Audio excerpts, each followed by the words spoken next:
Hello everyone, मेरा नाम है रीना जैन और मेरे इस चैनल पर आपका बहुत बहुत स्वागत है। आज इस वीडियो में हम डिस्कस करने वाले हैं कि बच्चों के टेम्पर टैंट्रम्स को हम किस तरह से बड़े स्मूथली मैनेज कर सकते हैं। अगर हम ये ट्रिक्स और टेक्निक्स अपनाएं तो ज़रूर ही हमारा बच्चों का पेरेंटिंग की जो जर्नी है वो बड़ी ही स्मूथ हो जाएगी। सबसे पहले जानते हैं कि सबसे ज़्यादा इम्पॉर्टेंट चीज़ क्या है। जब बच्चे टेम्पर टैंट्रम थ्रो करते हैं तो हम एकदम उबल जाते हैं, गुस्सा सातवें आसमान पर पहुंच जाता है। लेकिन टेम्पर टैंट्रम के टाइम पे बहुत ज़रूरी है कि हम अपना दिमाग बिल्कुल शांत रखें, एकदम शांत होकर और बच्चे से फिजिकल, मेंटल और इमोशनल दूरी बना लें। दूरी बनाने का मतलब ये बिल्कुल भी नहीं है कि आप कमरा छोड़कर दूसरी जगह पे चले जाएं। आप वहीं रहें ताकि आप ये मॉनिटर कर सकें कि बच्चा अपने आप को कुछ भी फिजिकल हार्म ना कर ले। थोड़ी देर में जब बच्चे का टैंट्रम खत्म हो जाता है उस समय उसे हग दें, उसकी बातें सुने, शोल्डर पर हाथ रखें, सिर पर हाथ रखें और उसे अप्रिशिएट करें कि वो चुप हो गया है। उसके बाद उससे पता करें कि क्या प्रॉब्लम हो गई थी। कई बार क्योंकि ये टैंट्रम्स बच्चों की 1 से 3 की एज में होते हैं, जबकि उनकी वोकैबुलरी पूरी डेवलप नहीं हुई होती, बच्चे हमें बता नहीं पाते कि उन्हें क्या प्रॉब्लम हो रही है। लेकिन जो भी लैंग्वेज एज अ मदर आप उनकी समझ पाती हैं, उससे समझने की कोशिश करें कि बच्चे को क्या प्रॉब्लम थी, उसे क्या चीज़ चाहिए थी जिसके कारण वो टैंट्रम्स थ्रो कर रहा था। ये बिल्कुल ज़रूरी नहीं है कि जैसे ही बच्चे का टैंट्रम ख़त्म हो हम इमीडिएटली उसे बिठाकर और उससे पूछना चालू कर दें कि टैंट्रम उसने क्यों थ्रो किया था। सबसे अप्रोप्रिएट टाइम ढूंढें जिसमें कि आप और बच्चा बड़े ही क्लोज हों। हो सकता है ये टाइम आपका स्लीप के पहले का टाइम है, जब आप बैठकर बच्चे को स्टोरी सुना रही हैं या उससे दिन भर की बातें कर रही हैं। उस समय बच्चे का दिमाग भी बिल्कुल रिलैक्स होता है और आप भी बिल्कुल रिलैक्स होती हैं। उस समय बैठकर बच्चों से पता करें कि उसे क्या प्रॉब्लम हो गई थी और बच्चे ने टैंट्रम क्यों थ्रो किया था। एज पेरेंट्स ये हमारे लिए बहुत ज़रूरी है कि किसी भी समय बच्चे के टैंट्रम्स के आगे गिव इन बिल्कुल भी ना करें। कई बार ऐसी सिचुएशन आ जाती है कि हम कहीं बाहर गए हैं या कोई हमारे घर पे गेस्ट आए हैं और बच्चा किसी ऐसी चीज़ के लिए टैंट्रम्स थ्रो करता है जो कि हम उसे नहीं देना चाहते। समझ लीजिए बच्चे को काफ़ी ज़्यादा खांसी सर्दी है और वो आइसक्रीम के लिए ज़िद कर रहा है क्योंकि आइसक्रीम मेहमानों के लिए घर में आई है। ज़ोर ज़ोर से चीखता है, चिल्लाता है, रोता है, ज़मीन पर फैल जाता है। आप बड़े ही एम्बैरेस फील करते हैं और सोचते हैं चलो कोई बात नहीं, जिद कर रहा है, इस समय मैं आइसक्रीम दे देती हूँ, बाद में रात को गरम गरम पानी के गार्गल करवा दूंगी। आपने उस समय की मुसीबत तो टाल ली, लेकिन बच्चे को ये बात समझ में आ गई है बहुत क्लियरली कि जब भी कोई मेहमान आएंगे और मैं जोर जोर से चिल्लाकर रोऊंगा, धोऊंगा, जिदें करूंगा तो मम्मा या पापा मेरी हर जिद मान लेंगे। तो ये बिहेवियर उसका हर समय का हो जाता है। हर बार जब भी मेहमान आएंगे उसे जो चीज़ चाहिए होगी वो उसी समय रो धोकर आपसे मनवाने की कोशिश करेगा।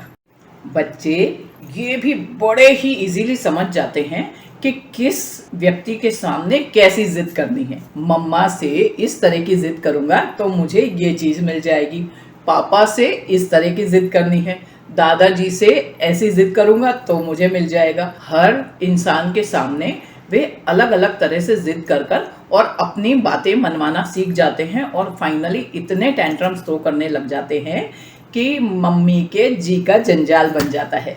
बच्चे नेचर से बहुत ही क्यूरियस होते हैं। सेंसरी लर्निंग की इम्पोर्टेंस हम लोग सभी जानते हैं। बच्चे हर चीज़ को टच करके, फील करके, मुंह में डालकर उसके बारे में सीखते हैं।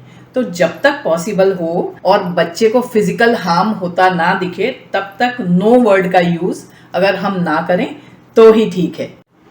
जब ऐसा होता है तो बच्चे की अंदर की क्यूरियोसिटी और मम्मी की बातों में कॉन्फ्लिक्ट आ जाता है। मम्मी कुछ और कह रही है, बच्चे की क्यूरियोसिटी उसे किसी और तरफ खींच रही है। ये जब कॉन्फ्लिक्ट आता है तो बच्चा कंफ्यूज हो जाता है और वो जोर जोर से टैंट्रम्स थ्रो करने लगता है।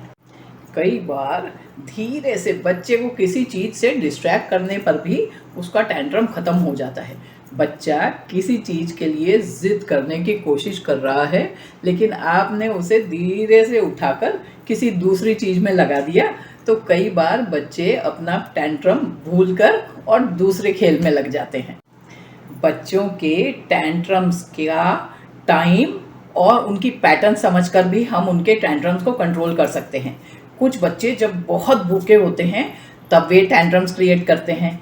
कुछ बच्चे जब बहुत थक जाते हैं या नींद में होते हैं तब वे टेंट्रम्स थ्रो करते हैं। तो अगर हम इन टाइम्स को एंटिसिपेट कर कर टाइम टू टाइम उनका काम कर दें तो ये टेंट्रम्स गारंटी से कम हो जाएंगे। टाइम आउट एक बहुत अच्छी टेक्निक है जिससे कि बच्चों के टेम्पर टेंट्रम्स को मैनेज किया जा सकता है। जब बच्चा बहुत ज़ोर ज़ोर से चिल्ला कर टेम्पर टेंट्रम्स थ्रो करता है, उस समय उसे किसी ऐसी जगह पर जहाँ पर बिल्कुल भी डिस्ट्रैक्शंस ना हो, कोई खेल कूद का सामान या कोई टॉयज़ ना हो, वहाँ पर चुपचाप बिठा देना चाहिए। ये टेक्निक थोड़ी प्रैक्टिस के साथ में बहुत अच्छे से काम करती है। बच्चे को वहाँ बिठा दें और उससे कहें कि इस समय कोई भी गेम या कोई भी बातें बिल्कुल भी नहीं करनी है। आप वहाँ से बच्चे के बिल्कुल सामने से हट जाएं। जब बच्चा किसी को नहीं देखता और थोड़ी देर वहाँ पर बैठता है तो वो धीरे धीरे शांत हो जाता है।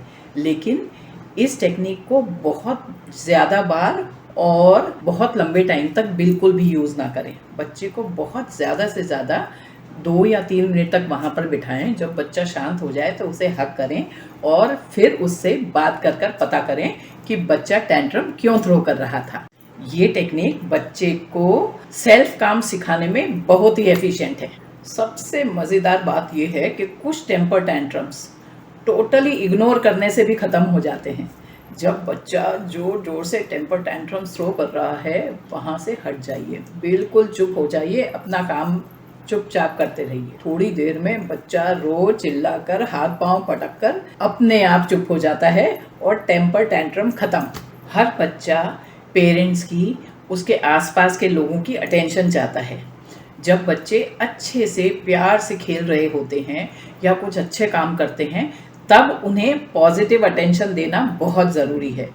जब उन्हें सफिशिएंट पॉजिटिव अटेंशन नहीं मिलती तो वे उल्टे सीधे तरीके अपनाकर, यानी कि रो धोकर, चिल्लाकर, लाते घूसे मारकर अटेंशन ग्रैब करने की कोशिश करते हैं।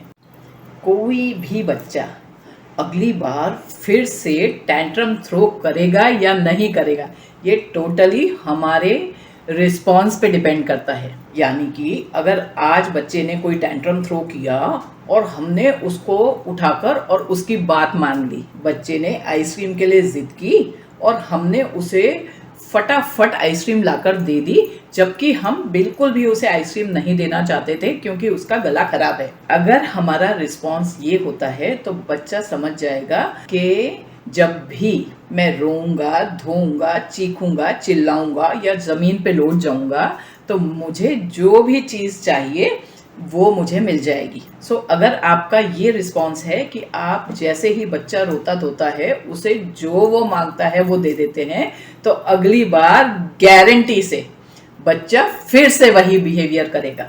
तो यदि आप चाहते हैं कि बच्चा टेम्पर टेंट्रम्स ना थ्रो करें तो उसकी छोटी छोटी ज़िदों को बिल्कुल भी ना माने।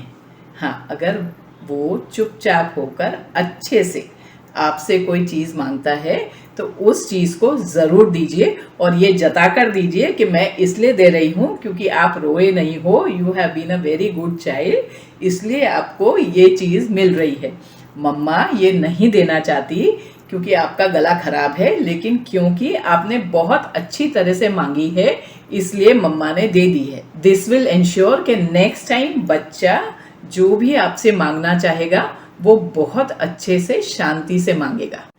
पेरेंटिंग की जर्नी चैलेंजेस से भरी ज़रूर हो सकती है, लेकिन ये बहुत ही प्यारी और सेटिस्फाइंग जर्नी है। So don't give up, research करते रहिए, नए नए वीडियोस देखते रहिए, मेरे वीडियोस को देखकर उन्हें लाइक ज़रूर करते रहिए। और हाँ, अगर आपको लगता है कि मेरे वीडियो से आपको कुछ भी हेल्प हुई है तो इन्हें अपने फ्रेंड से शेयर करना बिल्कुल भी ना भूलिए। See you, bye bye, thank you for watching.